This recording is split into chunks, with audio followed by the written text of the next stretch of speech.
Hello and welcome. My name is Andrew, and I hope you're having a fantastic day. It's great to see you.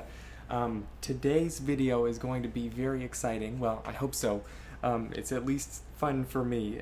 I enjoy coming on here on the channel and talking about music and musical instruments, my very favorite things in the world. And so if you happen to catch a video that I made a couple months ago now, talking about a couple of Yamaha French horns that came through our repair shop. My dad and I are repair guys at our local music store. We had a couple of cool Yamaha horns come through the shop, and I wanted to just showcase them and make a video while they were in. And I mentioned in that video that I got a couple of new single horns also that were coming soon to a video, and here they are. We have two new single F horns in a video. So it's been, I think it was about 2 years ago that I made a video about my single F horn, my King 618 single F horn that I got. And that video actually kind of blew up relative to most of the videos on my channel. There's been a lot of response on that, which is really cool. And so hopefully this video will find the same audience and keep the interest alive in the single F horn. I've found myself to be a lover of the single horn in F. It's just a very cool instrument, and I've got two new horns that are mine, and it's crazy because I acquired both of them for free. How did I acquire them for free? Well, they were in our junk pile, in our boneyard at our shop, scrapped for parts, like basically in the trash. And I was digging through there and I was like, why are there two perfectly playable instruments here? I think I'm going to take them. So they're mine now. So we have this horn here, which is a Yamaha 313, and then we have this horn, which is another King 618. It's almost just like mine that I already have, and but there are a few differences. This horn has its original lacquer, whereas my other one has been re-lacquered, and this one also, I don't know, I think it might be of a different vintage. I'm not really sure. The valves are really clanky, but that's pretty much the only thing that is a negative about this horn.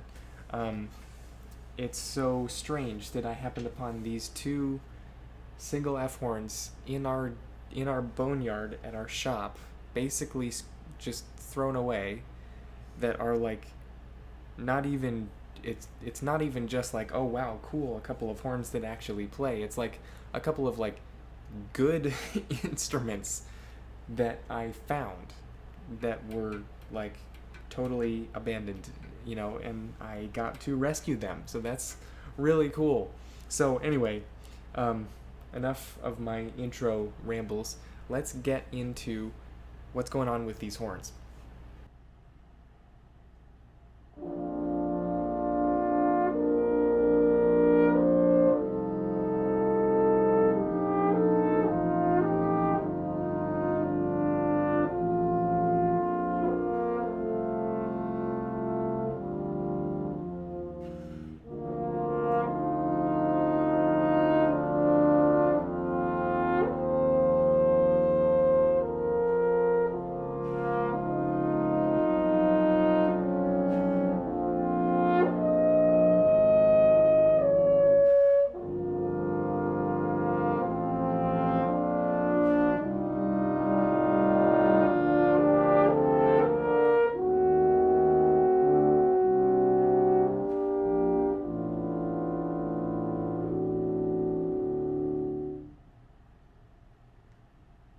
So the first tidbit of story to share is about this King 618. I noticed a new case sitting in our boneyard room one day, and I asked my dad, I was like, what is that horn?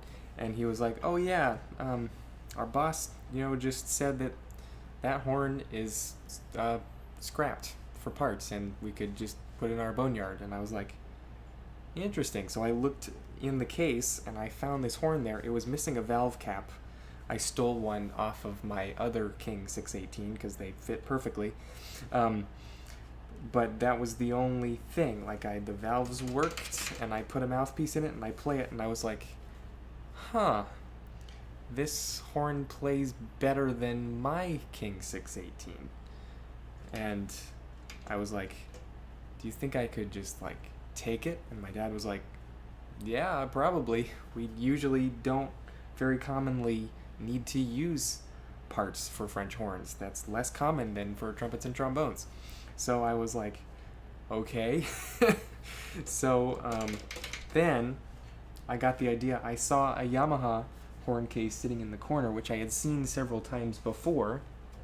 I opened it, and this was in there, and now the valves were not moving. The strings were broken, and so keys were like all, flying out and everything. But everything was here. The only thing was that there were two of these stop plates, which are on the back here. I don't know if you can see, but it's these metal plates that are screwed to the back of the valve casings that contain the rubber bumpers that define the beginning and the end of the valve stroke. Those plates, those metal stop plates, were missing. There were two of them were missing. There was one that was there, two of them were not there. And I figured that's easy to replace. So I took the horn. Everything else was there. The valves were very corroded and they wouldn't turn. But I basically just took this horn apart and gave it a thorough cleaning, put it back together, and it's perfect. It's like incredible. The valves are a little bit loud. I'm not really sure how to quiet that down, but the action is incredibly smooth. They're very, very, very fast valves. They work perfectly well, and they even have good compression. Pretty solid thunk. So it's like unbelievable.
So it's interesting that these two horns are very, very different from each other.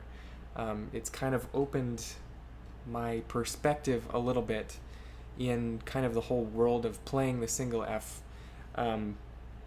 This Yamaha is similar to a lot of other Yamahas that I've played in that it's very, very secure. The pockets where the notes sit are extremely defined. So even though it's a single F horn, it feels almost as stable and almost as secure as a double horn. Just because the notches are so clear, once you hit a note, there's no, you're not going to fall off of it. You're there. That's the note. And it's perfectly secure all the way to the highest ranges of the horn. Everything is very clear. It's also a very free-blowing, very, very open feeling horn. Much more free-blowing than my Landstro, which is behind me, and definitely even more free-blowing than the Wessex. This is my Wessex 601 double horn. That horn is definitely more open because it's a large bell, crispy style horn, but this horn is even more free-blowing than that. But it has a small bell throat, and it doesn't take very much air.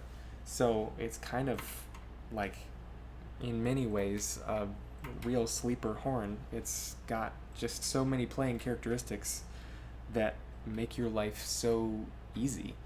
You know, if this horn were a double horn, I might just play it in concert, like in serious settings, because it's just so good.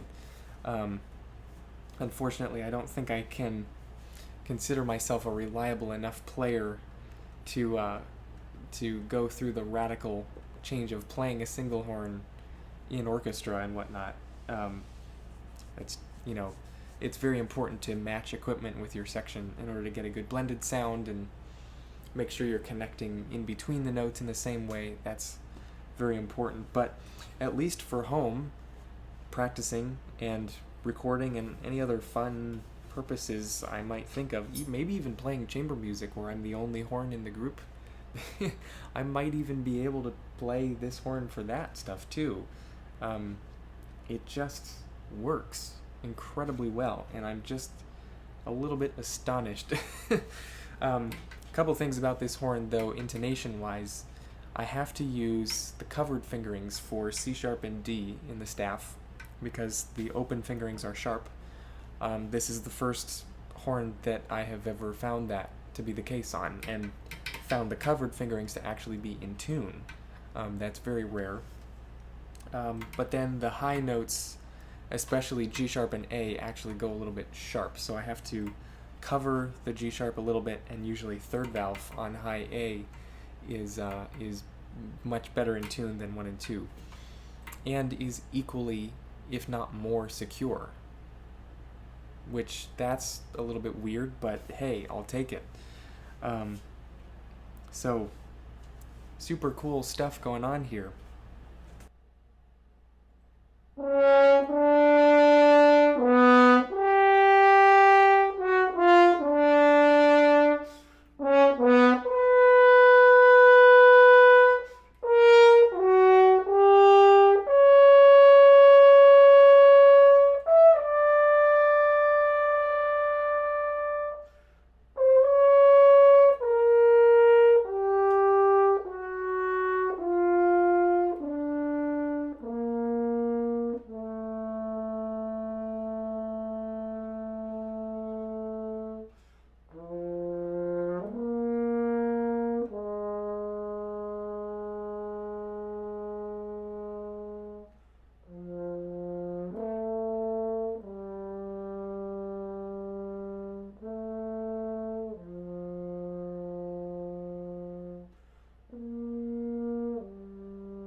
Okay, now this horn is a little bit of a different story. It's also a fantastic instrument. It plays great, but it's kind of got some of the opposite positive characteristics as compared to the Yamaha.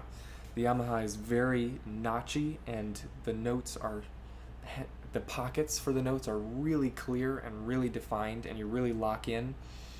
On this horn, there's like this liquid, smooth connection between the notes. So legato and slurs are really satisfying, and the notes, you just kind of roll right over them. So I would say accuracy is maybe slightly more difficult on this horn, but it's not like it's bad by any stretch. One downside to this horn that I found is that the highest ranges from high B, really high B and C and up, don't feel very good to play. They just don't center very well. I can make them come out, but they don't feel very good.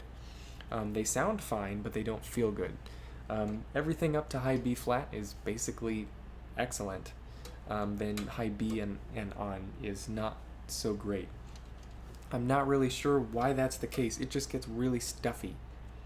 I don't know what's going on with that. But everything else on this horn is superb. The connection between the notes and also the sound. This horn is a winner in terms of sound. It produces this really light, bright, lively sound. It's got so much warmth and core, and complexity in the sound. It's like a very rich, complex sounding horn. And it's on the lighter, brighter side of the spectrum as well. It's just a lovely sound, and it's incredible. So I'm just kind of floored by that.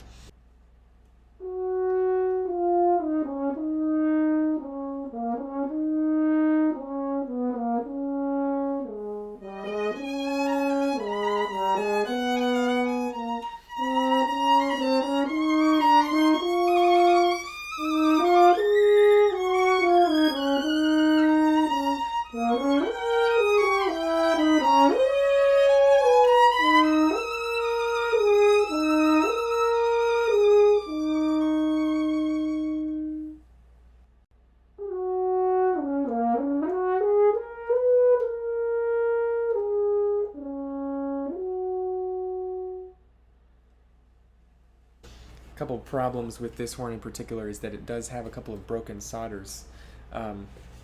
While I was recording excerpts for this video, the brace for the main tuning slide just popped clean off. So I'll have to put that back on there at some point. And also this brace is loose here, but it's not affecting the way the horn plays at all. I've got no buzzing or any issues like that. So it's not a high priority thing because it functions fine, and I just play this horn for fun at home. So no problem there. So yeah, it's kind of amazing that I've got these two horns that are really good and are also single F horns, which I love single F horns. Crazy. I have too many instruments in the house now. I don't know what to do.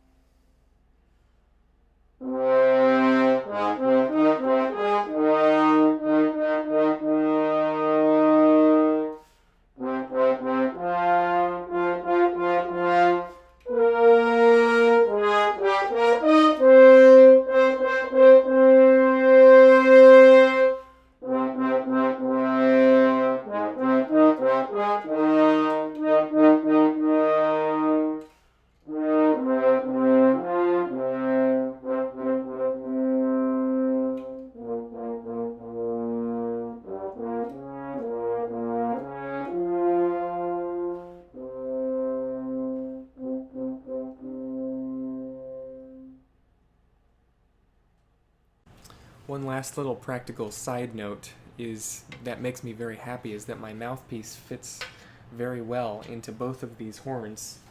On my other King, something happened to the receiver and the mouthpiece goes in like way too far on that horn, but on both of these, it's perfect.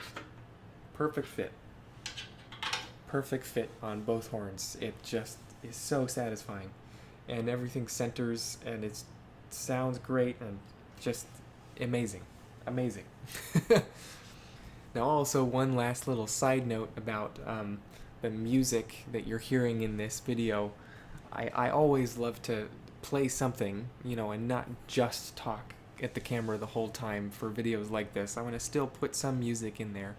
I always love to pick orchestral excerpts to play on horn. That's my favorite kind of music for horn is orchestral music.